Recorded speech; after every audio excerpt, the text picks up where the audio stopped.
안녕하세요. 사연 읽어주는 남녀입니다. 오늘도 와주셔서 감사드리며 그럼 오늘의 사연 바로 소개해드리겠습니다. 안녕하세요. 저는 믿었던 가족에게 뒤통수 맞았지만 꿈을 이룬 60대 여자입니다. 무슨 소리냐고요? 얼마 전 저희 집안에서 일어난 미스터리한 사건에 대한 이야기예요. 지금부터 들려드릴게요. 저는 결혼 전부터 친구처럼 지낼 딸을 간절히 바랐어요. 저희 엄마가 일찍 돌아가셔서인지 엄마와 친한 주변 친구들을 보면 그렇게 부러울 수가 없었거든요. 그래서 딸을 낳으면 정말 귀하게 키우고 친구처럼 다정하게 지내야겠다 다짐했죠. 하지만 덕이 부족했는지 어떻게 아들만 둘을 낳았네요. 아들 중에서도 살갑고 애교 있는 아이들이 많다던데 저희 집 애들은 둘 다 저희 아빠를 닮아서 무뚝뚝했어요. 결혼해서 40년 가까이 살도록 다정한 말 한마디 한 적 없는 사람이 저희 남편이거든요. 자기 기분 나빠서 화낼 때 말고 평소에는 말도 거의 없다니까요.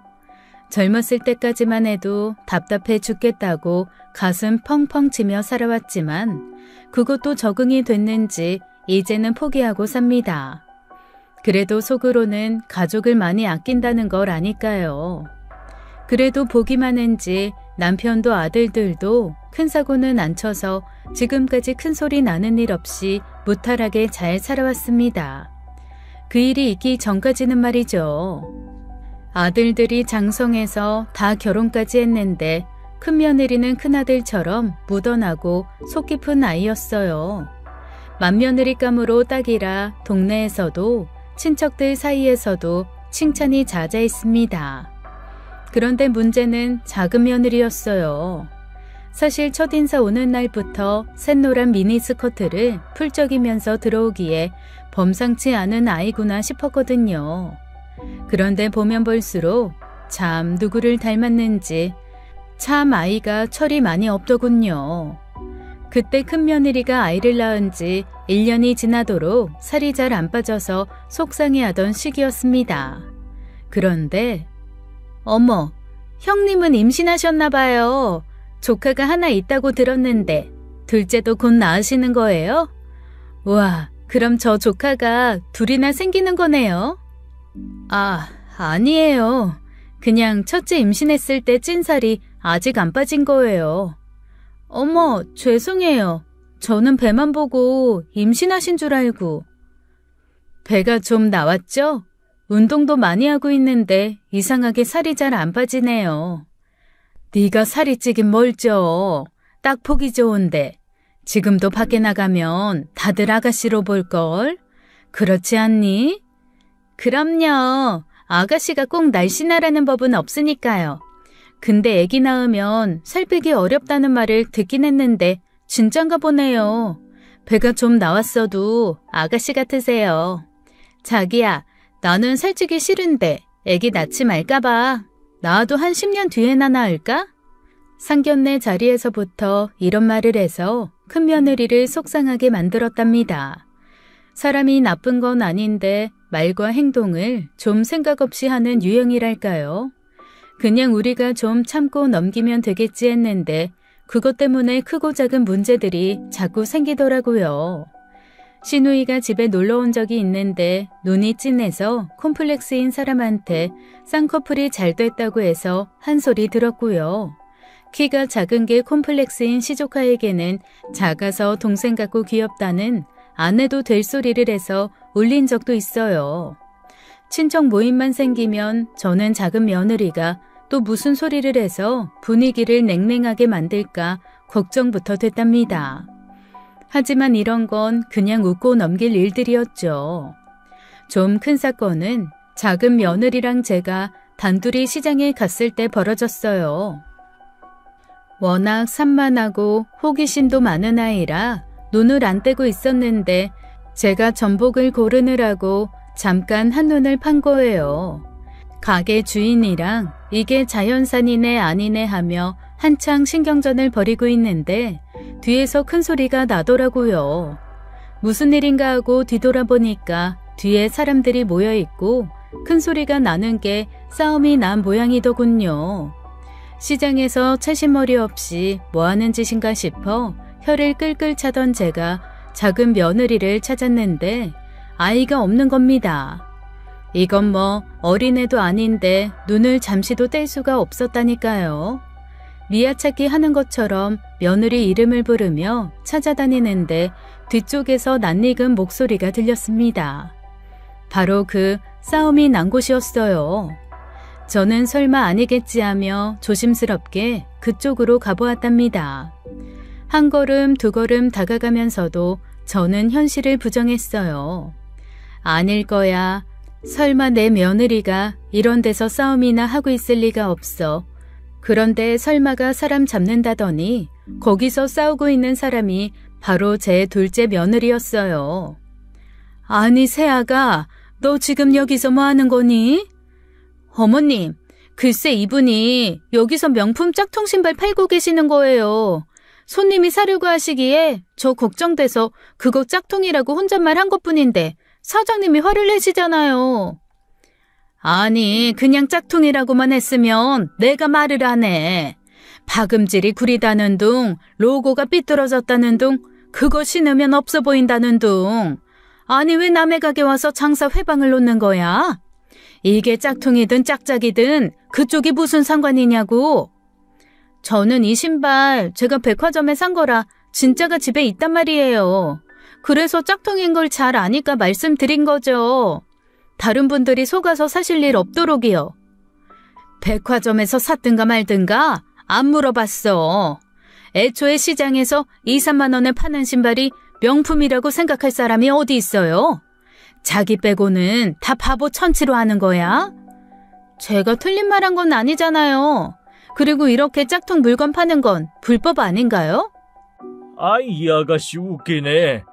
그래서 시장에 경찰이라도 부르게요. 그거 좋은 생각이네요. 안 그래도 저희 삼촌이 경찰이셔서 제가 준법 정신이 투철하거든요. 거기 과일들 국내산이라고 써있는 건 다 맞는 거예요? 그 채소들은 다 유기농 맞아요? 경찰 부르면 다 밝혀집니다. 뭐 이런 여자가 다 있어? 여기 하루 벌어 하루 먹고 사는 사람들이 대부분인데 그거마저 뺏겠다고? 당신이 인간이야? 둘째 며느리는 시장 상인들을 다 적으로 만들려고 작정한 사람 같더군요. 하지만 진짜로 악의가 있는 건 아니었어요. 학교 다닐 때 공부를 못했다는데 지적인 부분에 컴플렉스가 있다 보니 조금이라도 아는 게 있으면 신나서 나서거든요. 자기한테 있는 명품 신발의 짝퉁을 보니 그냥 아는 척 하고 싶었던 거죠. 저는 상인들이 때로 달려들어 화내는 걸 겨우 말려가며 둘째 며느리를 데리고 나왔습니다. 애가 외국에 살다 와서 아무것도 모른다, 한국말도 잘 못한다, 그런 이상한 거짓말까지 해가면서요. 근데 이 일로 큰아들이 좀 곤란해졌나 봐요. 큰아들은 제약회사에서 일하는 영업사원이라 시장에 있는 큰 약국에 약을 납품하거든요. 그런데 시장 사람들이 똘똘 뭉쳐서 저희 집을 미워한다면서 약사가 자기도 눈치 보여서 거래를 못하겠다고 했대요. 영업사원들은 거래처 하나가 끊기면 큰일인가 보더라고요. 결국 큰아들이 작은 아들한테 재수 씨가 시장에 가서 사과해줬으면 좋겠다고 부탁을 했어요. 작은 아들은 그게 무슨 소리냐, 절대 못한다고 난리쳐서 형제간의 큰 싸움까지 났었습니다. 결국 작은 아들이 신발가게 사장한테 가서 사과하는 걸로 겨우 넘어갈 수 있었죠. 하지만 그 일로 두 아들은 사이가 조금 벌어지고 저는 한동안 시장 근처에 발도 못 들였답니다. 하지만 이것들은 시작에 불과했어요. 얼마 후 제가 남편이랑 같이 동네 뒷산으로 등산을 갔을 때였어요. 날이 쨍쨍해서 선캡을 2권까지 둘렀더니 이웃 사람들도 저희 부부를 잘 몰라보더라고요. 힘들어서 벤치에 앉아 좀 쉬는데 근처 정자에서 사람들이 이야기하는 소리가 들렸습니다. 그 집 남편이 어린 여자랑 바람이 났다네. 아이고 세상에. 아내 인상 좋고 사람 좋아 보이던데 어쩌나. 아직 모르고 있는 거겠지? 그럼요. 모르니까 그렇게 허허실실 웃으면서 돌아다니죠. 아이고 불쌍해라. 그 남자는 환갑도 넘었다던데 다 늙어서 그게 무슨 추태래요? 남자들은 그런 로망 같은 게 있긴 하지. 능력만 되면 어린 여자랑 한 번쯤. 당신 죽고 싶어? 당장 이혼당하고 싶어? 아이고 참 내가 그렇다는 게 아니라 다른 남자들이 그렇다는 거지. 아이고 이 형님은 어차피 능력도 없어서 안 됩니다. 걱정 마세요 형수님. 능력이 있든 없든 그런 생각을 한다는 것 자체가 소름 끼쳐요. 자기 딸버린 젊은 여자애들 상대로 대체 왜 그러는 거야? 아유 징그러. 내가 그 집 마누라 찾아가서 확 다 일러줄까 보다. 어허 큰일 나. 그러다 괜히 가정 파탄범 소리 듣는다고. 가정 파탄범은 바람 피운 그 남편이죠. 그 집은 작은 며느리도 싸가지가 없던데 남편까지 그러고 다니면 어떡해요? 안팎으로 난리가 난 거지. 그 남편도 점잖으니 인상 참 좋게 생겼던데. 하여튼 사람 겉모습만 보고는 몰라. 저는 그 집 추어탕 좋아해서 자주 갔거든요. 부부가 참 금슬이 좋아 보였는데 아저씨가 그런 사람이라는 게 믿기지가 않아요. 아유 맞다. 그 남자 추어탕집 사장이지. 요 사거리에 있는 큰 식당 맞나? 맞아. 당신 복날이면 거기 가잖아. 삼계탕보다 훨씬 개운하고 좋다고. 아이 이제 다시는 가지 말아야지. 그 얼굴 보면 기분 나빠서 있던 밥맛도 떨어질 것 같아. 저는 소문내고 다녀야겠어요. 사람들이 그 추어탕집 안 가게요. 저희가 돈 써봤자 그 상간녀 주머니로나 들어갈 거 아니에요. 남의 일인 줄 알고 재미나게 듣고 있었는데 가만 보니까 저희 집 이야기 같더라고요. 저희 남편이 이 동네 유일한 추어탕 가게 사장이거든요. 옆을 슬쩍 보니 남편의 얼굴이 불그락 푸르락 하더군요. 제가 말릴 사이도 없이 남편이 정자로 다가가서 그 사람들에게 말을 건넸습니다. 그게 무슨 말입니까? 사거리 추어탕집 사장이 바람을 피운다고요? 아이 못 들으셨습니까? 벌써 동네에 소문 쫙 났는데 이 소식이 늦으시네. 아이 그냥 바람도 아니고 자기 딸버린 어린 여자랑 눈 맞아서 이 명품이고 용돈이고 다 갖다 바친대요. 그 소문은 대체 어디서 들으신 겁니까? 아이 글쎄요. 나는 부동산에서 들었는데 당신은 어디서 들었다고 했지? 나는 시장에 갔다가 떡집에서 들었지. 근데 어디다 할 거 없이 요즘 다 그 이야기만 하고 다녀요. 동네 사람들 다 알걸요? 에휴 얼마나 티를 내고 다녔으면 모르는 사람이 없겠습니까? 부끄러운 줄도 모르고 말이야. 참 세상 말세예요. 말세는 당신들이 말세죠.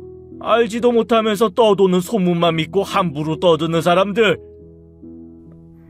남편이 두건과 선캡을 벗자 사람들이 남편을 알아보고 놀라더라고요. 신나게 떠들어대던 소문의 주인공이 바로 눈앞에 나타났으니까요. 제일 신나게 욕하던 남자는 물 마시다 사례가 들렸는지 캑캑거리기까지 했습니다. 내가 불륜이라니. 이 어린 여자는커녕 늙은 여자도 만나본 적 없습니다. 평생 여자라고는 아내만 바라보면서 가정에 충실하며 살았는데 왜 그런 소문을 퍼뜨리는 겁니까? 당신들이 봤어요? 직접 본 것도 아니면서 함부로 떠들어도 되는 겁니까? 아니 그게... 아휴 죄송해요. 전 동네 사람들이 하도 그러기에. 동네 사람들이 그렇다면 다 그런 겁니까? 그 중에서 실제로 본 사람 단 한 명이라도 있대요? 당신들은 그냥 재미로 떠드는 건지 몰라도 장난으로 던진 돌에 개구리는 맞아 죽습니다. 말 조심하고 사세요. 저희 남편이 평소에는 조용하고 점잖지만 한번 화나면 정말 무섭거든요. 그날 한참 동안 버럭버럭 소리 지르며 그 사람들을 혼내고 돌아왔죠. 그런데 집에 돌아와도 남편의 화가 풀리지 않더라고요. 혹시 방귀 뀐 놈이 성내는 거 아니냐, 바람 피워놓고 들키니까 연기하는 거 아니냐 생각하시는 분들이 계실지도 모르겠네요. 하지만 저는 남편을 믿으니까 당연히 의심조차 안 했어요. 저희 부부는 재산을 다 오픈해서 같이 관리하거든요. 바람을 피우면 지출이 당연히 늘어나지 않겠어요. 그런데 남편은 짠돌이라 용돈을 저보다도 적게 써서 의심할 건덕지가 하나도 없었어요. 제가 화 풀라고 사람들 금방 잊을 거라고 위로해 주었지만 남편은 계속 분한가 보더라고요. 대체 누가 그런 말도 안 되는 소문을 퍼뜨리고 다니는 거야? 누가 당신 닮은 사람 보고 착각한 거 아닐까? 아니면 혹시 우리 며느리랑 같이 있는 거 보고 오해했나? 당신 작은 애랑 밖에서 만난 적 없어? 내가 작은 애랑 밖에서 만날 일이 뭐가 있어? 아니다. 지난주에 고깃집에서 둘째랑 같이 우연히 만났어. 근데 새아가가 내 친구한테 또 말실수를 하는 거야. 걔가 술을 많이 마시니까 그러다가 이혼당한다는 이상한 농담을 하더라고. 근데 걔가 얼마 전에 진짜 이혼당한 애거든. 그게 속상해서 술 마시는 거였는데 거기다 대고. 그래서 내가 불러다가 따끔하게 혼낸 적이 있는데 설마 그것 때문인가? 뭐가 그것 때문이야? 나한테 혼난 게 기분 나빠서 앙심 품고 나쁜 소문 퍼뜨리고 다니는 거 아니야? 에휴, 말이 되는 소리를 해. 그렇게 치면 난 둘째 골백번도 더 혼냈는데 내 소문부터 냈겠지. 당신은 왜 죄 없는 애를 잡아? 그게 아니면 나한테 앙심 품을 사람이 없잖아. 내가 주변 사람들하고 얼마나 잘 지내는데 아무리 생각해도 둘째야. 둘째 며느리 말고는 날 싫어할 사람이 없어. 계속 그러면 내가 당신을 싫어하게 될 것 같네. 괜히 둘째 며느리한테 누명 씌우지 마. 걔가 말을 좀 막 해서 그렇지 속은 얼마나 착한 애라고. 진짜 착한 애면 말을 그렇게 안 하지. 상대방 배려 안 하고 여기저기 막말하고 다니는 거 나쁜 거야. 그건 그냥 좀 철이 없는 거고 악의적인 의도가 있어서 그러는 건 아니잖아. 어른이면 그냥 너그럽게 이해해 줄 줄도 알아야지. 다시는 그런 소리 하지 마. 그렇게 잘 넘어간 줄 알았는데 아니었던 모양이에요. 남편이 다음날 둘째 아들과 며느리를 집으로 불렀거든요. 근처에 살고 저랑 사이가 좋아서 평소에도 종종 놀러 오곤 했는데 남편이 부른 적은 처음이었어요. 저는 모르고 있었는데 두 아이가 잔뜩 긴장해서 집에 왔더라고요. 저는 아이들을 보자 당황해서 남편을 째려봤습니다. 어제 일로 둘째 며느리를 추궁하려고 부른 게 분명했거든요. 남편이 그렇게 유치한 면이 있는 줄은 꿈에도 몰랐어요. 남자는 나이 먹으면 먹을수록 더 애가 된다더니 진짜더라고요. 앞으로 둘째 며느리 얼굴을 어떻게 보나 하는 생각에 머리가 하얘졌습니다.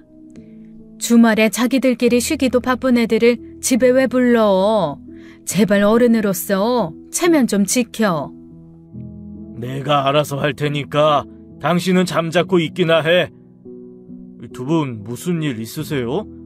혹시 싸우셨어요? 내가 이렇게 너희를 부른 이유는 새아가한테 물어볼 게 있어서다. 여보, 제발 좀. 무슨 일이신데요? 저는 괜찮으니까 편하게 말씀하세요. 요즘 동네에 내가 어린 여자하고 바람을 피운다는 말도 안 되는 소문이 도는구나. 너희도 들어본 적 있냐? 예? 누가 그런 헛소리를 하고 다녀요. 제가 알았으면 가만히 안 뒀을 거예요. 저도 처음 들어보는 소리예요. 근데 내가 알아보니까 이 소문이 지난주부터 퍼졌다는구나. 내가 너희 둘을 고깃집에서 만난 이유 말이야. 새아가가 그날 또 말 실수해서 나한테 크게 혼이 났었지. 그게 벌써 지난주였나요? 저는 그런 일이 하루 이틀이 아니라 잘 기억도 안 나네요. 솔직히 말하면 다 용서하마. 혹시 그날 나한테 혼나고 홧김에 네가 그런 소문을 퍼뜨린 거 아니야? 아버지, 어떻게 그런 말씀을 하세요? 이 사람을 대체 뭘로 보시는 거예요? 나한테 앙심을 품을 사람도, 그런 말하고 다닐 사람도 얘밖에 없잖아. 그런 말하고 다닐 사람이라뇨.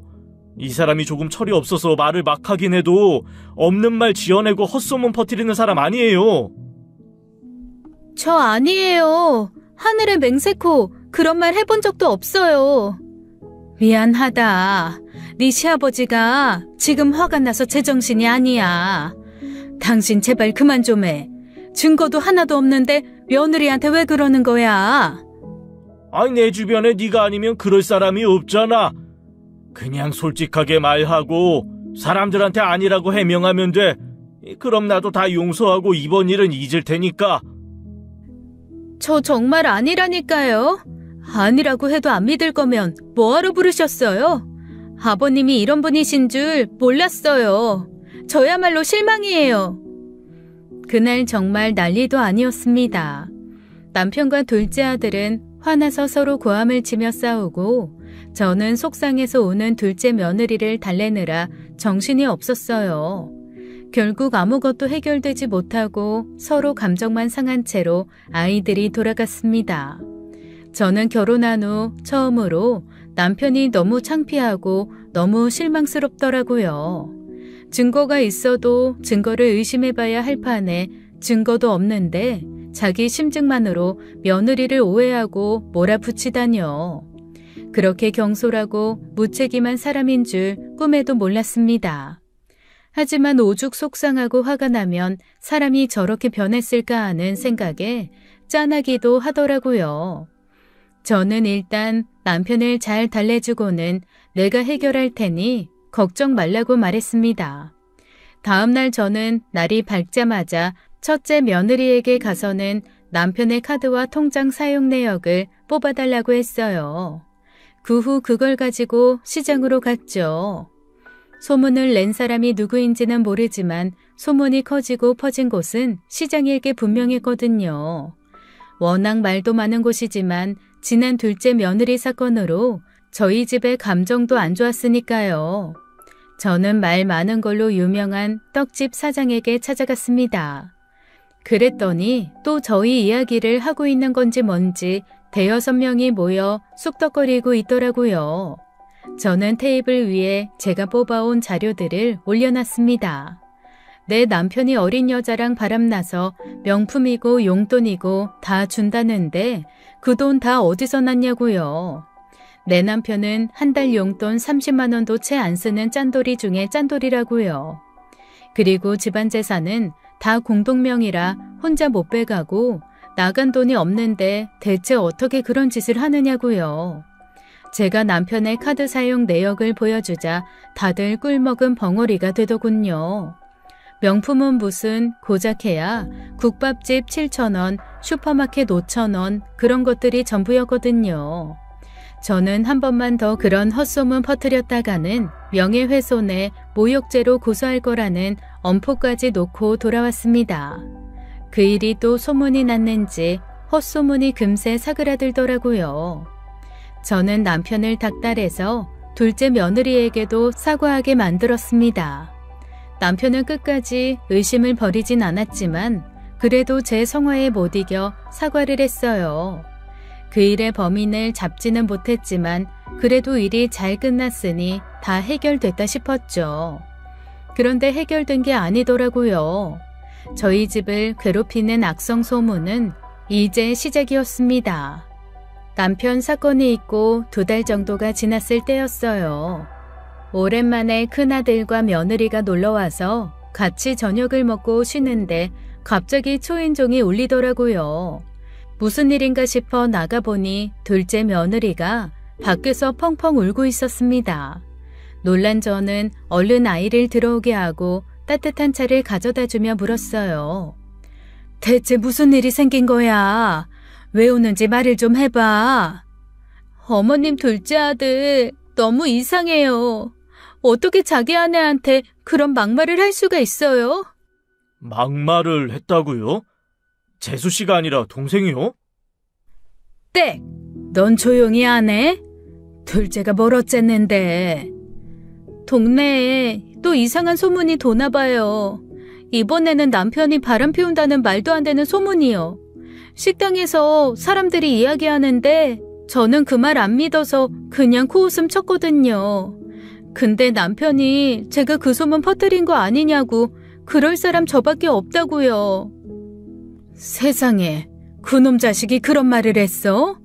내가 이놈을 아주 단단히 혼쭐을 내줘야지. 우리 며느리가 그럴 리가 없는데 말이야. 그렇죠? 역시 어머님은 절 믿어주실 줄 알았어요. 얼마 전에 저희가 싸우긴 했지만 아무리 그래도 제가 왜 그런 소문을 퍼뜨리겠냐고요. 그래봤자 제 얼굴에도 먹칠하는 거잖아요.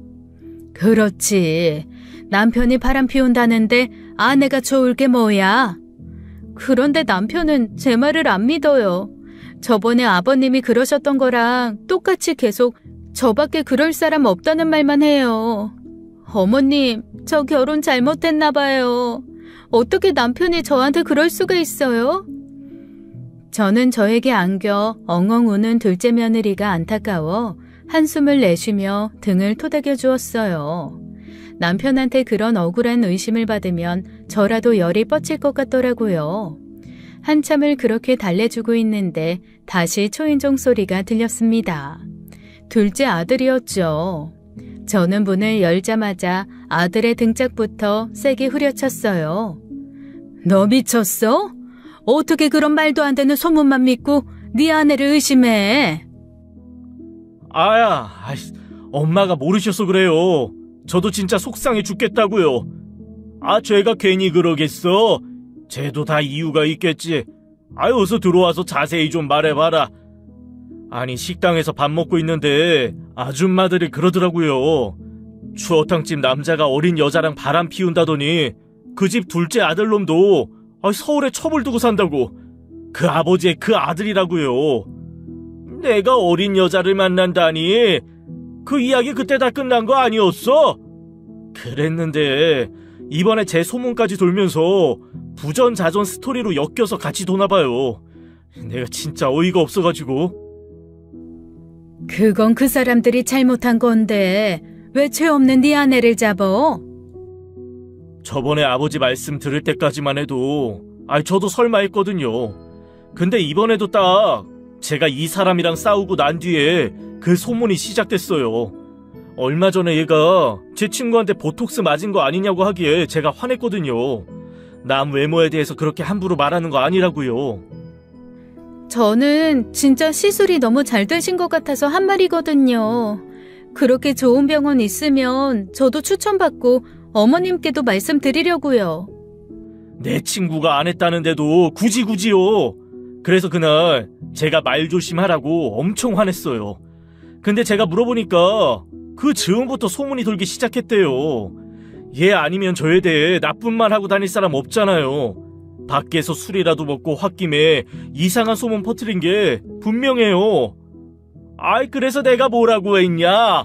둘째 며느리가 분명하다고 할 때는 아니라고 그렇게 펄쩍을 뛰더니 저번에 시장 사건부터 한 말씀 드려야지 하긴 했는데 재수씨, 제발 말 조심 좀 해주세요.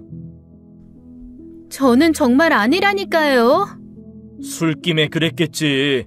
당신 술 마시면 자기가 한 말도 잘 기억 못하잖아. 아무리 술을 마셔도 내가 미쳤다고 그런 말을 해? 난 거짓말도 안 하고 밖에서 당신 욕은 더더욱 안 해. 술 마시면 그게 조절이 잘 안 되더라. 그러기에 조심했어야지, 동서. 재수씨 입 때문에 언젠간 한번 큰 사고 터질 줄 알았어요. 당장 나가서 해명하고 오지 못해? 너 때문에 집안꼴이 이게 다 뭐냐? 저 빼고 온 식구가 한마음으로 둘째 며느리를 범인이라 확정지으며 비난하더라고요. 잠자코 듣고 있자니 속에서 화가 부글부글 끓어올랐습니다. 둘째 며느리는 억울해서인지 다시 펑펑 울기 시작하더라고요. 울면 다 해결될 줄 알아? 너 이제 어쩔 거야? 남편을 밖에서 첩까지 두고 다니는 나쁜 놈으로 만들어버리니까 좋냐? 다들 입 닥치지 못해? 제가 갑자기 소리를 지르자 온 식구가 조용해져서 저만 바라보았습니다. 입 닥치라는 거친 표현 같은 건 제 인생에 한 번도 써본 적이 없었거든요. 그래서 다들 놀란 얼굴로 벙쪄 있더라고요. 하지만 저는 너무너무 화가 나서 제정신이 아니었습니다. 내가 오늘만큼 우리 가족들한테 실망해 본 적이 없어.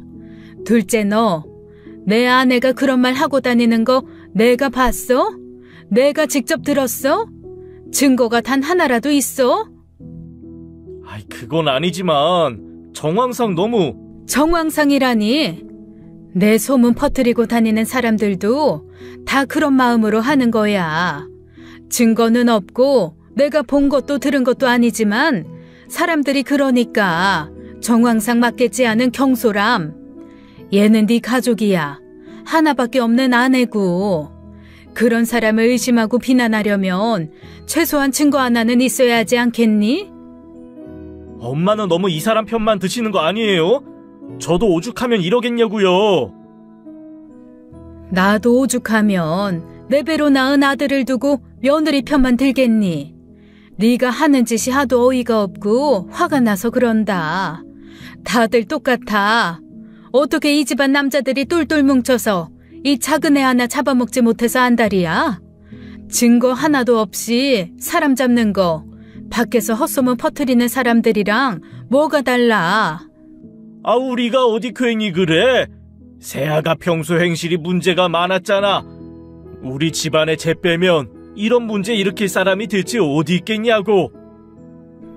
당신이 제일 문제야.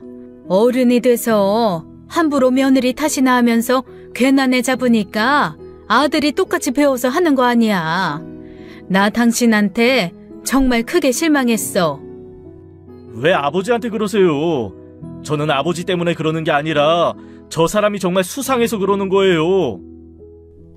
세상 모든 사람이 의심할 때도 넌 얘를 믿어줘야지. 그게 부부야. 오직 너 하나 믿고 시집와서 친구 친척 다 떨어진 타지에서 외롭게 지내는 애한테 네가 어떻게 그래? 아내 지켜줄 방패는 못 대줄 망정 찌르는 칼이 되지는 말아야지. 증거도 하나 없이 어떻게 아내를 의심해? 하지만 증거를 어떻게 찾아요? 아직도 정신을 못 차리는구나. 그럼 그 증거 내가 찾아줄게. 누명 벗겨지면 너 세아가 앞에 무릎 꿇고 사과하고 의심했던 사람들은 얘가 해달라는 거 다 해줘야 돼. 내가 분명히 말했어.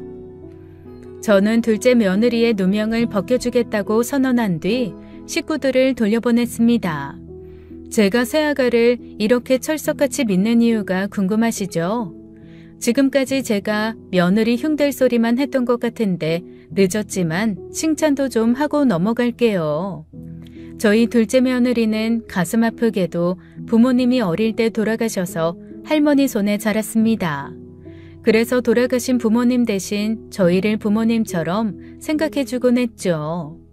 며느리라면 시댁 행사를 부담스러워 꺼리기 마련이잖아요. 그런데 저희 둘째 며느리는 시댁에 무슨 일이 있든 자기 일처럼 발벗고 나서는 아이였어요. 제 환갑잔치 때 그냥 외식하자는 걸 굳이 자기가 준비하겠다고 우기더라고요.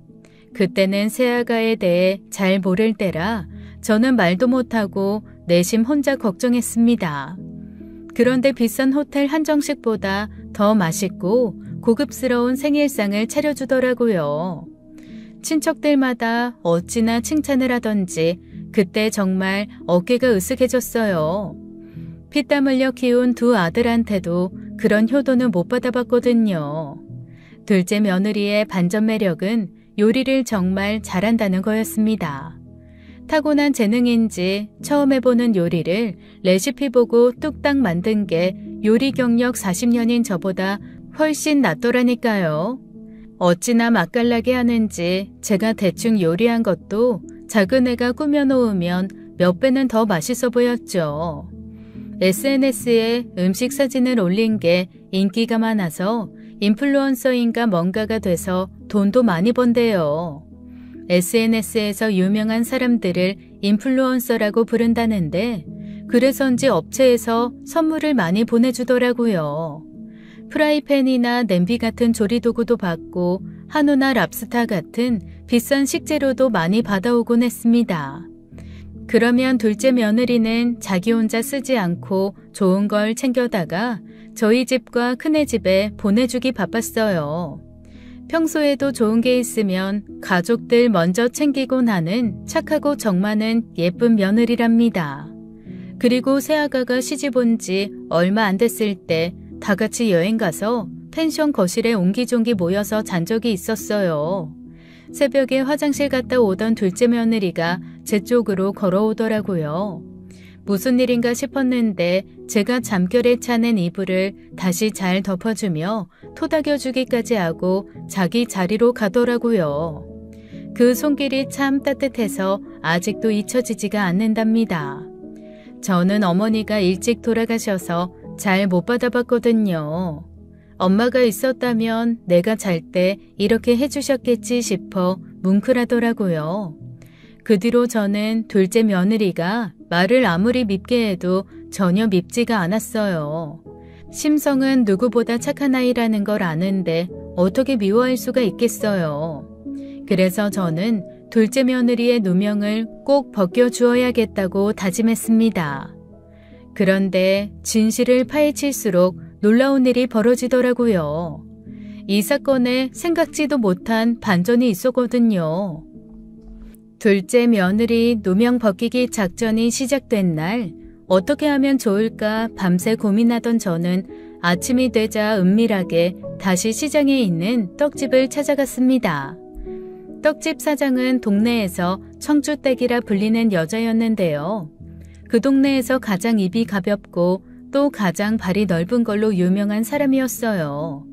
도착하니 벌써 시장 사람들하고 떠들고 있기에 저는 가져간 쌀을 내밀며 가래떡을 만들어 달라고 부탁했습니다. 잠시 후 다른 사람들이 다 떠나고 청주댁과 저 둘만 남았을 때 제가 말을 꺼냈어요. 청주댁, 요즘 좀 바빠요?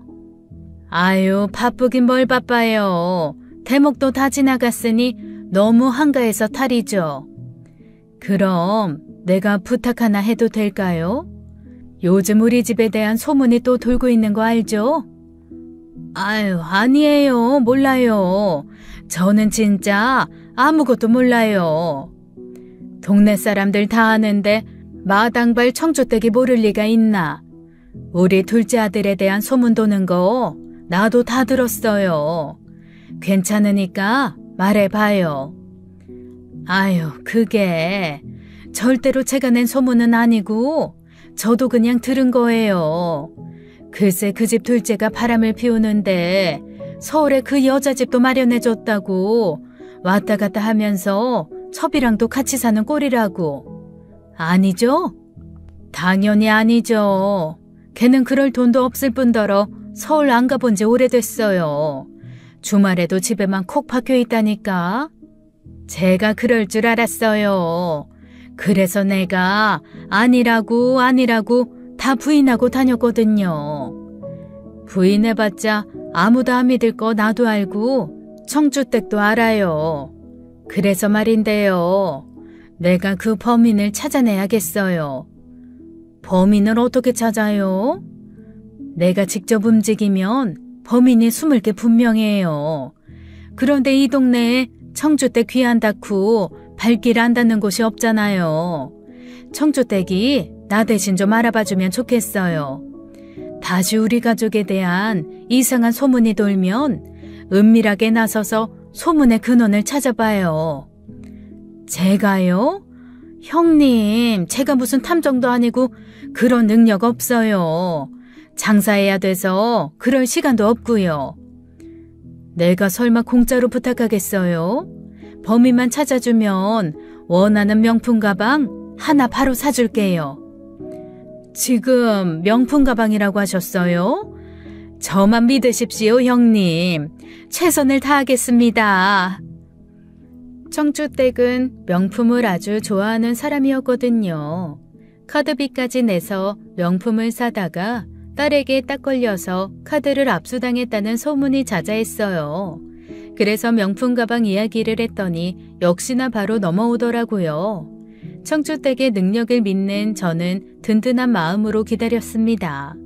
혹시 모르니 이 이야기는 가족들 아무에게도 하지 않았어요.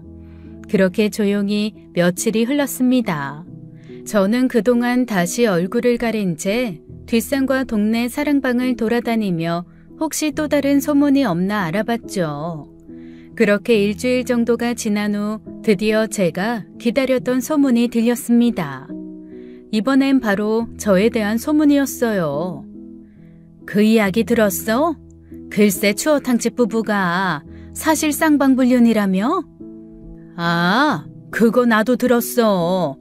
그 집 둘째는 엄마가 밖에서 나온 애라던데? 어쩐지 첫째만 아빠를 빼다 받고 둘째는 하나도 안 닮았더라니. 세상에, 그 아줌마 참하고 조신하게 생겨가지고 불륜이라니 상상도 안 되네.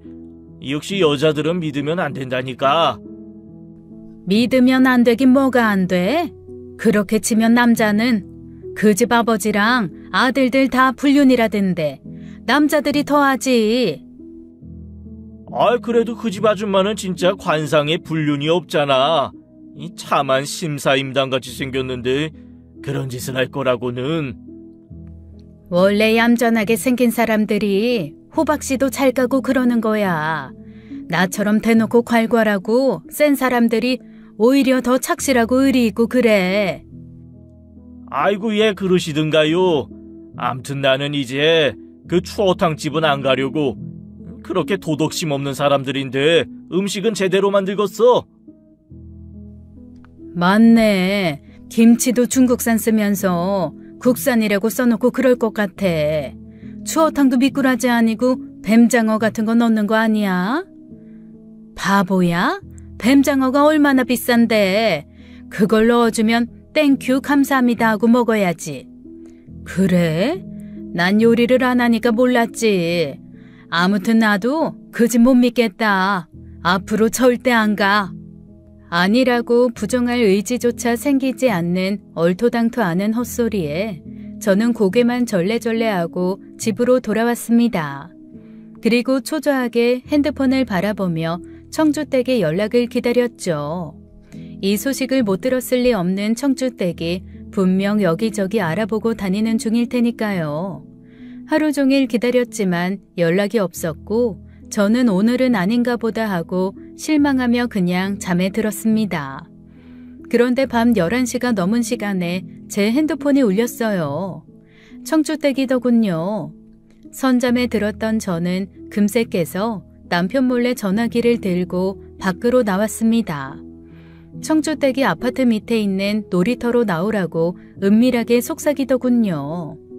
저는 겉옷을 대충 챙겨 입고 떨리는 마음으로 청주댁을 만나러 갔습니다. 청주댁이 야밤에 혼자 비장한 표정으로 스파이 놀이를 하고 있더라고요. 왔나? 미행은 없었는지 뒤를 잘 확인하라 오바. 오바하지 말고 빨리 본론만 알려줘요. 엥, 오랜만에 재밌었는데 좀 받아주지. 제가 임무를 잘 마치고 돌아왔습니다. 처음 저한테 형님 소문을 들려준 건 과일가게 이씨였거든요. 이씨는 그걸 금은방 김씨한테 들었다고 하더라고요. 그래서 김씨한테 가보니까 본인은 철물점 전씨한테 아니 그래서 누군데요? 그래서 타고 들어가서 파악해본 결과 사실 제가 이 얘기를 해도 되는지 고민하느라 늦었네요. 괜히 화목하던 가정 파탄내는 거 아닌가 해서요. 혹시 우리 식구 중에 하나예요? 네. 하지만 가족이라면 더 알아야 하는 문제니까요. 이건 절대 명품백 때문이 아니라 형님을 위해서 알려드리는 거예요. 제 말은 믿기 힘드실 것 같아서 녹음을 해왔어요. 청주댁은 핸드폰에 녹음한 범인과의 대화 내용을 들려주었습니다. 저는 너무도 낯익은 목소리에 한 번, 대화 내용에 또 한 번 놀라고 말았죠.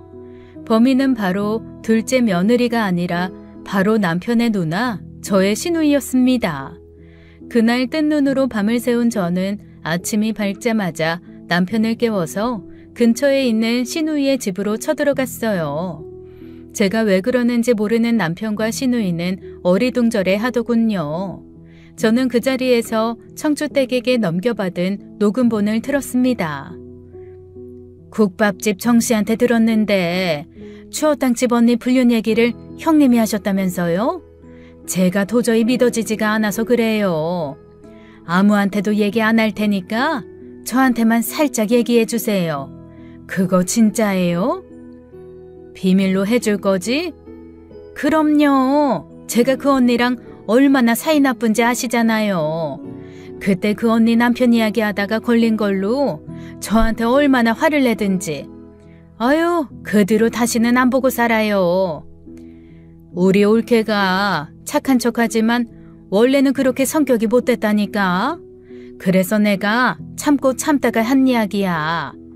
얌전한 척하지만 우리 동생 뒤에서 불륜이나 저지르고 다니는 여자라고. 그 집 둘째도 밖에서 나온 애 맞아. 저는 녹음기 재생 버튼을 끄고 두 사람을 번갈아 바라보았어요. 시누이와 남편의 얼굴이 둘 다 흑빛으로 변했더라고요. 남편은 믿을 수 없다는 눈으로 시누이를 보는데 시누이는 남편의 눈을 애써 피하고 있었습니다. 그동안 그게 다 누나였어? 아, 누나가 어떻게 나한테 이럴 수가 있어? 불륜이라니, 둘째가 내 아들이 아니라니. 그러게. 내가 진작 유산 공평하게 나누자고 했잖아. 네가 내 말 안 듣고 욕심 부리니까 내가 이런 짓까지 하지. 유산이요? 고작 그것 때문에 이런 파렴치한 짓을 하신 거예요? 고작이라니? 그게 돈이 얼만데? 아이, 부모님이 우리한테 똑같이 나눠주셨잖아. 나한테는 땅, 누나한테는 아파트, 거의 똑같이. 아이, 정확히 따지면 누나가 받은 아파트가 더 비쌌어. 그때 가격이 같았으면 뭐해? 나중에 네가 받은 땅은 거의 3배 가까이 오르고 우리 집은 한 푼도 안 올랐는데 아들만 위하던 아버지가 일부러 너한테만 좋은 거 주신 거야. 그래서 내가 땅값 오른 거 나눠달라고 말했잖아. 그 땅 아직 팔지도 않았는데 나누긴 뭘 나눠요. 말도 안 되는 변명 하지 마세요. 저희는 형님이 받은 아파트가 몰랐으면 그냥 축 하나 해드렸을 거예요. 욕심 부리신 것도 형님이고 이런 양심 없는 짓 하신 것도 형님이에요. 땅 팔았으면 나도 누나 생각해서 얼마라도 나눠줬을 거야. 아, 근데 어떻게 가족한테 이런 짓을 할 수가 있어? 나뿐만이 아니라 내 아들이랑 아내한테까지. 이 누나가 사람이야? 나눠줬을 거라고 말하는 게 무슨 의미가 있니? 실제로 준 게 한 푼도 없는데 네가 그렇게 욕심 부릴 때부터 나는 우리가 가족이라는 생각 다 버렸어. 남편과 시누이는 언성을 높여가며 서로 죽일 듯이 싸웠습니다. 남편은 그렇다 쳐도 시누이는 뭘 잘했다고 계속 큰 소리를 치는지 어이가 없었죠. 아무리 말을 해도 자기가 뭘 잘못했는지 모르는 눈치였거든요. 어쨌든 저는 찾아간 목적을 달성했으니 둘만 남겨둔 채 조용히 그 집을 나왔습니다. 그리고 문 밖에 서서 핸드폰의 녹음 종료 버튼을 눌렀죠. 이 순간을 위해서 청주댁에게 녹음하는 방법까지 배워왔거든요. 내 인생에 이런 일이 생길 거라고는 상상도 못했는데 살다 보니까 증거를 모아야 하는 일도 있더라고요. 저는 그 녹음 파일을 먼저 가족 단체 카톡방에 보냈습니다. 그리고 시장으로 가서 사람들에게 녹음 내용을 다 들려주었죠. 다들 시누이가 어떻게 그럴 수 있냐며 놀라고 그동안 힘들었겠다고 저를 걱정하는 척하더라고요. 자기는 그런 소문을 안 믿었다며 모함일 줄 알았다고 이야기하는 사람도 있었어요. 그리고 이번에는 화살을 돌려서 제 시누이를 무섭게 욕하더군요. 방금 전까지만 해도 몹쓸 불륜녀라고 저를 욕하고 있었을 사람들이 얼굴 싹 바꾸는 모습을 보니 무섭기까지 했습니다. 저는 소문이라는 게, 그리고 사람이라는 게 얼마나 무서운지 제대로 실감했어요. 어쨌든 일을 다 마친 저는 꽃집에 들러서 꽃을 한 다발 샀습니다.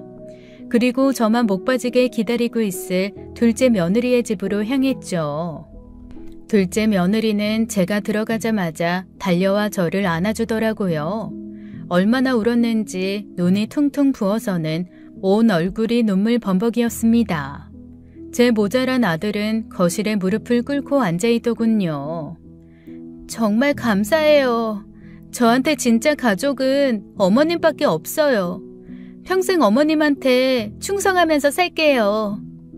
감사하기는 아들을 저런 모질이로 키운 내가 미안하지. 다 내 잘못이다. 자식 교육을 좀 똑바로 시켰어야 하는데. 미안하고 고마운 마음에 우리 며느리한테 선물 가져왔어. 누명 벗은 거 축하한다, 새아가. 저는 뒤로 감추고 있던 예쁜 꽃다발을 둘째 며느리에게 안겨주었습니다. 둘째 며느리는 한바구음 짓더니 다시 눈물을 펑펑 쏟아내더라고요. 어머님, 너무 감동이에요. 남편한테도 못 받아본 꽃다발을 어머님께 받게 될 줄 몰랐어요. 내가 정말 미안해, 여보. 죽을 죄를 지었어. 내가 지금 나가서 꽃다발 사올까?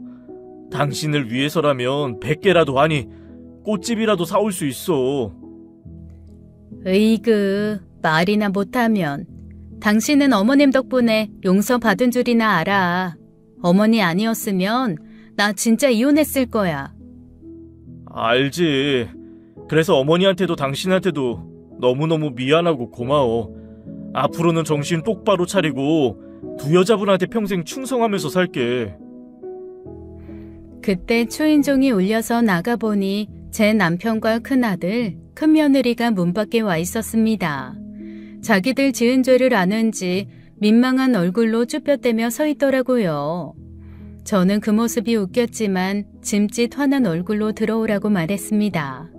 다들 들어오자마자 둘째 며느리에게 가서 사과부터 하더라고요. 제 남편은 무릎까지 꿇으려는 걸 둘째 며느리가 겨우 붙잡고 말렸습니다. 다들 미안해서 어쩔 줄 몰라 하니까 착한 둘째 며느리가 괜찮다고 웃어 보이더라고요. 하지만 저는 그냥 넘어갈 수 없었어요. 그게 다야? 누명 벗겨지면 새아가가 해달라는 거 다 해주기로 했잖아. 여보, 뭐 갖고 싶어? 말만 해. 나 진짜 내 심장이라도 빼서 줄 수 있어. 그만큼 너무 미안하고 사랑해.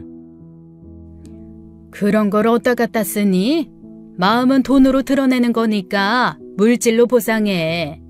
새아가 뭐 갖고 싶니? 이번 기회에 다 말해. 지은 죄들이 워낙 크니까 이 사람들이 다 해줄 거야. 그래, 아이 뭐든지 다 말해라. 내가 그거라도 해야 죄책감이 덜어질 것 같구나. 그러면 저희 또 여행 가요. 저번에 가족여행 갔을 때 정말 행복했거든요. 저 유치원 때 말고는 가족끼리 여행 가본 적이 없어서요. 이번 일로 가족들한테 질렸을 법도 한데 또 하고 싶은 게 가족여행이라니 코끝이 찡해지더라고요. 새 부자는 서로 앞다퉈 여행 갈 때 들기 좋은 명품백도 사주겠다, 비행기 비즈니스석을 끊어주겠다 난리였습니다. 그 모습에 저도 둘째 며느리도 같이 웃고 말았어요. 이러니 저러니 해도 역시 가족밖에 없더라고요. 그날 저희 가족은 그동안 못했던 이야기를 허심탄회하게 다 나눴습니다. 서로 고마웠던 점, 서운했던 점들 모두요. 둘째 며느리는 그동안 자기 말 때문에 가족들이 상처받은 이야기를 듣고 충격을 받은 눈치였습니다. 앞으로 말조심을 하겠다고 약속하더니 정말 그 약속을 지키더라고요. 한동안은 무슨 말을 하기 전에 저한테 이런 말 해도 되냐고 몰래 물어보곤 했어요. 그러다 나중에는 혼자서도 말을 잘 거르게 됐죠. 수다스러운 건 여전했지만 말을 하기 전에 잠시 참고 생각을 하는 게 느껴졌거든요. 그래서 저희 가족은 둘째 며느리의 말에 상처받는 일도 없어졌습니다. 헛소문 사건으로 힘들었지만 그래도 작은 며느리도 다른 가족들도 배운 게 있어 다행이었어요. 큰 고비를 넘긴 저희 가족은 더 화목해지고 더 단단해졌답니다. 헛소문 퍼뜨린 제 시누이는 어떻게 됐냐고요? 저는 고소하고 싶었어요. 제가 마침 녹음을 해서 증거도 충분했으니까요. 남편도 처음에는 그러자고 했지만 나중에는 그래도 누나인데 고소까지는 못하겠다고 하더라고요. 아무래도 피가 섞인 가족이니까요. 하지만 시누이가 했던 짓은 동네는 물론 친척들에게까지 다 소문이 나서 시누이는 외톨이가 되었습니다. 저도 그 정도면 충분히 벌 받았다고 생각해서 남편의 뜻을 받아들였어요. 시누이와는 이후 인연을 끊고 다시는 안 보고 살기로 했습니다. 저는 어떻게 지내냐고요? 며느리들이 손주 데리고 하루가 멀다 하고 찾아와주는 통에 매일 즐겁게 지내고 있어요. 지난 사건으로 둘째 며느리는 저에게 평생 충성한다더니 정말 딸처럼 더 잘해주었거든요. 첫째 며느리도 제가 둘째한테 하는 걸 보고 감동받았다며 역시 요즘 며느리 사랑은 시어머니라고 하더라고요. 며느리가 아니라 정말 딸이 둘 생긴 기분이라 저도 드디어 딸을 갖고 싶다는 꿈이 이루어졌답니다. 늙음하게 이 정도면 최고의 인생 아니겠어요? 그래서 저는 요즘 제가 최고로 행복한 할머니라고 소개하고 다닌답니다. 저희 집 이야기 재미있으셨나요? 저의 행복이 여러분의 가정에도 전해지길 바라며 이만 글을 마치겠습니다. 제 이야기를 들어주셔서 감사합니다. 지금까지 사연 읽어주는 남녀였습니다. 끝까지 시청해주신 여러분 감사드리며 저희는 다음 사연으로 돌아올게요. 감사합니다.